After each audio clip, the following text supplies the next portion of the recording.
Hello, I am Rabbi Nathan Davidovich speaking to you on behalf of the webyeshiva.org, speaking to you from Efrat, Israel. I'm going to discuss a little bit about the Parsha of this week, Tissa.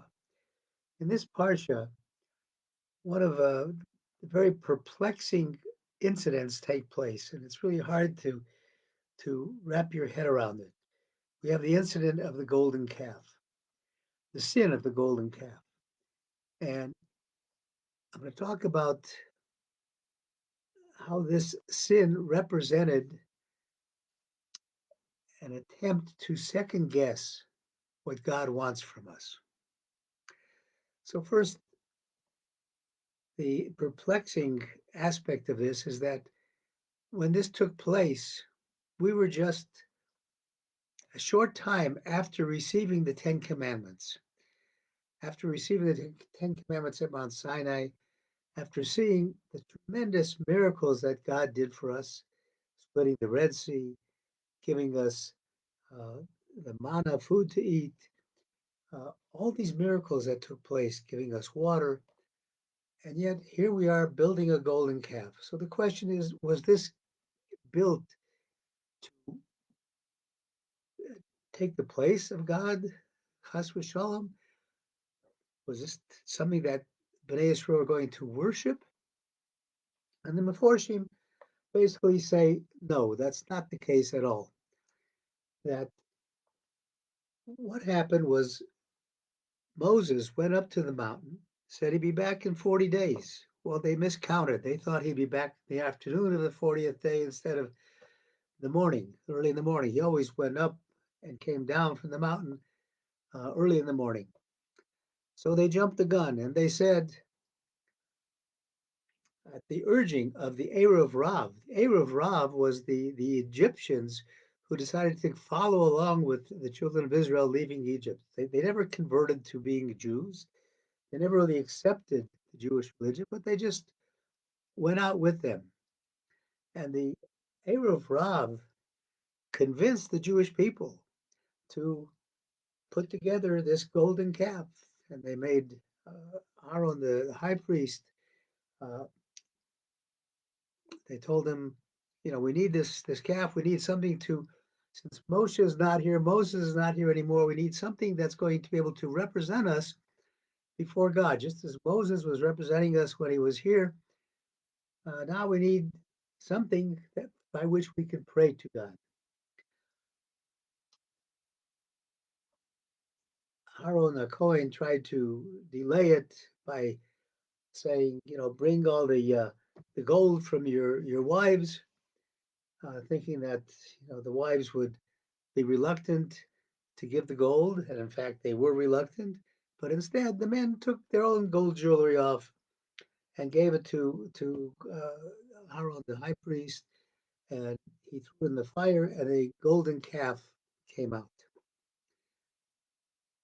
We know that this was at the urging of the Erev Rav, this group that followed along with him out of Egypt, because what does the Torah say? The Torah says, Eila Elohecha Yisrael. These are your gods, O Israel. Now, it's not one of the Jewish people saying these are our gods. The Erev Rav is saying these are your gods, Asher Halicha Meretz Mitzrayim, who brought you out of the land of Egypt.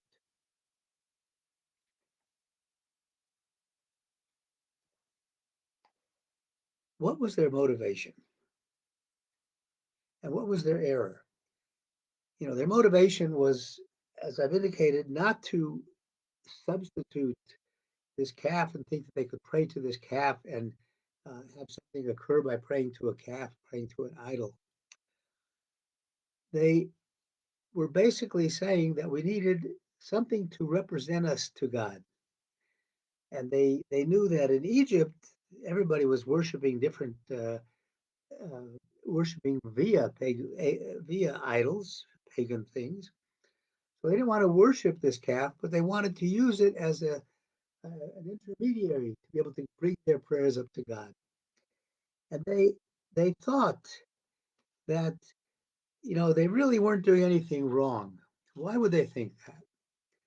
Because, as Rabbi Abraham J Twerski, Zichron Livracha, of blessed memory, said, he says, they were trying to second guess God. They were trying to see what God really meant and to use their own logic. What was the second guessing? We had in the Ten Commandments, God says as follows. He says, Lo sasa lecha pesel, don't make a graven image for yourself. And then it says, Lo sishtach velohem, you shouldn't bow down to it, lo avdem, and not serve them. So they figure, well, we're making this image, but it's connected. Whereas if you make an image and you don't really serve it, and you don't bow down to it, we haven't done anything wrong. They're using their logic to take the place of what God is telling us. God deliberately broke it into two different commandments. One, not to make a graven image, and the second, not to bow down. One stands on its own. They used their logic to try to say, well, this is okay. And Rabbi Twerski says that the gravest sin in Jewish history was the result of relying on one's logic to decide what God desires. And he said, God made abundantly clear to us by the words of the Torah and the interpretations that were handed down by Moshe and by the prophets to the sages in an uninterrupted chain of authority. There was no question about what God wanted from us. But he says that was their mistake. They were second guessing God.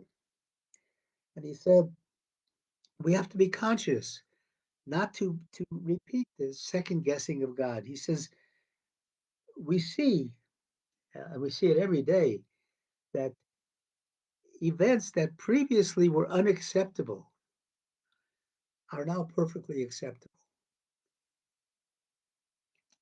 We are doing this with our logic. And he says, if we follow the guidepost of the Torah, of course, is a handbook to life. If we follow that, that's what we should do. He says, unaided human logic can be deceptive. You might think this is okay, but morality doesn't depend on the time in which you live, on the age in which you live.